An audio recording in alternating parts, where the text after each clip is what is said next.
Coming up next, is George Soros planning to silence some of the biggest conservative voices in radio? Up next.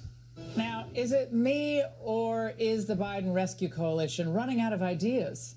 You thought that you, as an outspoken critic, could be a target yourself. Some people think that sounds overdramatic, but I'm right there with you. I think that he is so vindictive that he will go after, however he has to, through the IRS maybe, or even, through sponsors to get us off the air. I think it's bad to have somebody saying, give me as much power as you can in this country so I can use it to go after other Americans. I don't think anybody's safe.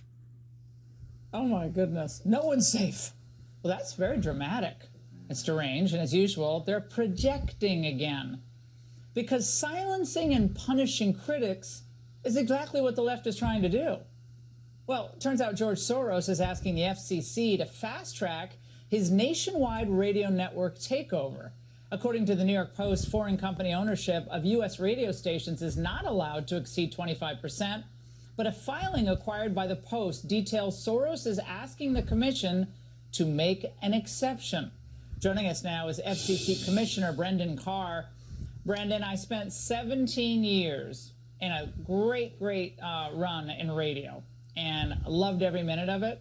But if George Soros gets his way, will they have the ability to basically silence conservative voices? Look, this Soros-backed group is looking to buy the second largest radio station group in the country. We're talking over 200 radio stations across more than 40 markets. Some of them are in Pennsylvania, in Virginia, and Florida. The vast majority are probably, music or sports, but there are at least a handful in those states that carry conservative talk radio, including Sean Hannity, Mark Levin, Dana Lash. And so I think there is a concern. Look, Congressman Chip Roy was first to this to sound the alarm that the FCC has been asked not just to approve this, but to approve it on a special Soros shortcut where we're not even going to run the normal agency process of looking at this foreign ownership rule.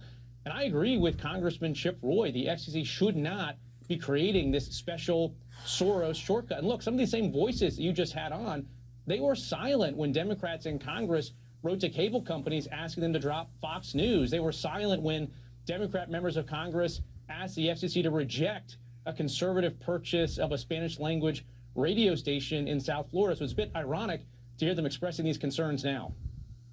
Well, according to the Washington Examiner, Americans still waiting on Biden broadband plan. Rural high-speed internet stuck in Dems red tape. Not a single home has been connected after 3 years. This was, they touted broadband. I don't know how many times I heard Biden talk about broadband.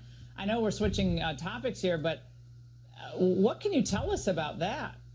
Yeah, a couple weeks ago, there was national headlines when it came out that the Biden administration got $7 billion to build nationwide set of EV charging stations, and they'd only completed 8. And what's news on top of that is that same Biden infrastructure package included $42.45 billion to bring internet service to millions of Americans. And as of today, they've connected 0 people from that 2021 initiative. And worse than that, the Biden administration officials are saying it will not be until next year, 2025 at the earliest, that even a single shovel's worth of dirt is going to be turned. Unbelievable. Now, Brendan, unbelievable. And that FCC story about Soros, that just shows you these independent agencies, there's got to be a big change in the way these things run, totally unaccountable. Brendan, thank you. Great to see you.